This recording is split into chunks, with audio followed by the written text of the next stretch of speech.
समाज का अनकहा दोहरा चरित्र। मैं यहाँ पे किसी के लिए भी कोई पर्सनली कमेंट नहीं कर रहा हूँ, ना तो किसी पे कोई व्यक्तिगत टिप्पणी ही है, किसी पे नहीं।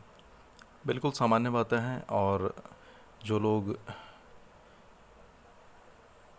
नहीं जानते होंगे वो बहुत अच्छी बात है, लेकिन जो लोग समझते होंगे वो इस बात से सहमत होंगे, क्योंकि मुझसे अधिक अनुभवी लोग इस समाज में रहते ही हैं, पहले से हैं मुझसे, और उनसे ये चीज़ें अनदेखी अनसुनी तो हो ही नहीं सकती।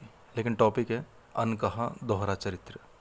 मैं सिर्फ बोल रहा हूँ, शहर हो या गांव हो, सभी जगह पे परिवार के हों या अड़ोस हो पड़ोस हो, स्कूल के दोस्त हों या फिर दोस्ती क्यों ना हो, या फिर रिश्ता कोई भी क्यों ना हो, आप रिश्ता खुद जोड़ लीजिएगा, या फिर कोई किसी से प्यार ही क्यों ना करता हो, 70% ये है कि निस्वार्थ भाव किसी का है ही नहीं।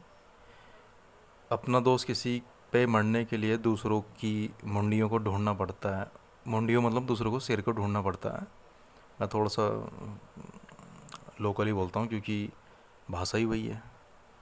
अब यहाँ पर कोई इतना संस्कृत तो कोई कहता ही नहीं होगा, ना किसी के समझ में आना। दूसरा क्या कर रहा है, क्या क्यों कर रहा है, और आखिर क्यों कर रहा होगा, ये जानना इतना ज़रूरी है, इतना आवश्यक है कि सिर्फ इसलिए कि किसी की परेशानी पैदा हो जाए। खुशी का भाव तो मानो उसकी किसी ने हत्या ही कर दी होगी, मर्डर। आपका काम किसी से पड़ता होगा तब आप उससे बात करेंगे, वरना आप बात करना पसंद भी नहीं करते होंगे, मेरे ख्याल से, जहाँ तक मुझे लगता है। ये सब ठीक है, कोई दिक्कत नहीं है। और दूसरी बात यह है कि ये कोई ज्ञान नहीं है, विज्ञान नहीं है, ये सामान्य सी छोटी सी बातें हैं। मनुष्य अपनी मनुष्य तो सदैव खोता आ रहा है, कुत्ते की तरह। कुत्ता तो फिर भी जानवर है, वो तो सिर्फ रोटी के लिए झगड़ता होगा, दाल के लिए झगड़ता तो मैंने देखा नहीं।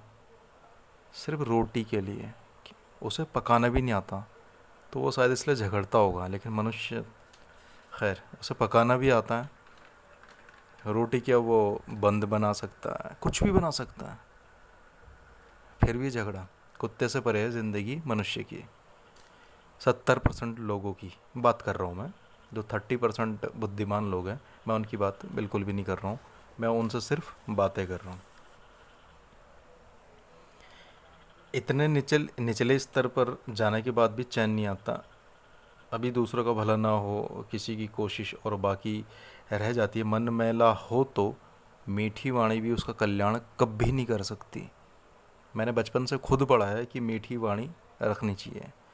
मीठी वाणी तो रख देंगे, लेकिन मन मैला हो तो उसका क्या। मन साफ है तो कड़वे प्रवचन या समाज में ऐसे लोग जो गलत कार्य करते हैं, सदैव ईर्ष्या और आत्मग्लानि में रहने वाले या हीन भावना से ग्रसित लोगों को ठीक करने का ही कार्य करते हैं। हर जगह समाज में, शहर गांव परिवार पड़ोस दोस्त या लोग आपको मिलेंगे, मिलते भी होंगे। सिर्फ बड़ा बनना दिखना लगना है, चाहे नैतिक पतन ही क्यों ना हो जाए। नैतिक पतन मतलब कि अंदर के भाव ख़त्म, सकारात्मक।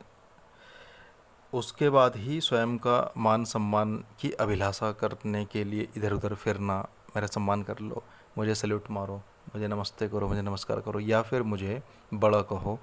इसको कहते हैं कि स्वयं का मान सम्मान और आत्मसम्मान के लिए अभिलाषा करते करते फिरना। मिलता ही नहीं है, मिलेगा भी नहीं।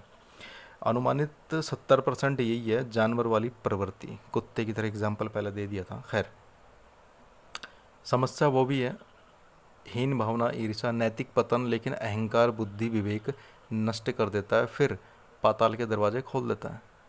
खुद ही करता है इंसान, दूसरा कोई भी नहीं करता। इंसान अपने अंदर ही झांक ले अगर, तो ये वाकई में सच है। ऐसे लोगों का ज्ञान विज्ञान किसी से कोई लेना देना नहीं होता, और जो अहंकार की लकीर को भी पार कर दे, उसको सही कार्यों से डर लगने लग जाता है। सिर्फ पाखंड धर्म का दिखावा मात्र वह करता है छल के लिए, और उसको सिर्फ ये चीज़ें करनी होती है जो मैं कह चुका। ये ऐसे लोगों की पहचान होती है। ऐसे लोगों को सदैव दूर रखना चाहिए, इनसे दूर रहना चाहिए। इनके लिए विधान में दंड का प्रावधान निश्चित है, डरने की कोई ज़रूरत है नहीं।